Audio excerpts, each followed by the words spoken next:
constitution du Bénin, c'est l'acte du Bénin. C'est l'acte de naissance du Bénin. Ça retrace tout ce qui est le Bénin. Alors, parce que c'est l'acte de naissance du Bénin, nous devons tout faire pour que cela soit encadré de la meilleure manière que possible. Cette constitution parle de tout ce qui est du développement du Bénin, que ce soit politique, économique, social, financier et tout. Donc, les savants, les hommes avertis qui seront mis à contribution pour réviser cette même constitution que nous avons depuis 1990, qui est l'un des meilleurs de la sous-région depuis un bon moment, pour ne pas dire la nuit des temps, doivent vraiment être à la hauteur de cette mission-là qui leur sera confiée, ou qui a été confiée à certains déjà qui ont pu faire un travail. Mais on n'est pas sans savoir que le volet économique d'un État passe nécessairement par le volet politique. Parce que si la politique n'est pas menée à bon escient, le volet économique prend forcément un coup. Nous prenons le cas de ce que nous vivons actuellement au Bénin. Pour la plupart, déclinent la manière dont les exécutifs gèrent le Bénin. Mais pour les exécutifs, c'est ce qu'il faut pour que le Bénin puisse avancer. Et c'est également dans cette même lancée que ce même exécutif-là décide de retoucher cette constitution-là pour que nous puissions aller de l'avant.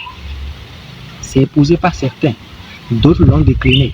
Mais en tant que juriste, je puis vous dire que notre constitution vraiment doit être touchée à des points donnés. Économiquement parlant, il y a des points sur lesquels le Bénin doit aller, mais que les citoyens que nous sommes, nous ne percevons pas. Investir dans un État, c'est d'abord voir si cet État de droit est réellement sécurisé pour les financiers, les bailleurs qui viendront chez nous. Pour l'heure, on ne saura le dire parce que notre constitution est de révision. Donc, nous ne saurons dire que les bailleurs se verront en sécurité pour venir chez nous. Mais ce qui est constaté est quoi? Depuis quelques années en arrière, pour notre nouveau régime, très peu de bailleurs sont venus au Bénin. Au contraire, ceux qui étaient, certains ont disparu encore. Quand bien des mesures sont prises pour leur montrer que nous avançons, mais on a fait de constater avec amertume que ceux qui existaient déjà partent de chez nous. Vous savez, on dit quand on veut faire le bonheur de quelqu'un, il faut voir qu'est-ce qui fait le bonheur de ce quelqu'un. Donc pour ma part, c'est que l'État, qui est représentatif aujourd'hui par rapport à notre exécutif qui est là, devrait en temps normal donner quitus à ceux qui sont censés le représenter sur le terrain, à savoir nos députés, aller prendre le pouls de ce qui est réellement de l'entendement du Béninois ou ce qui va de son bonheur.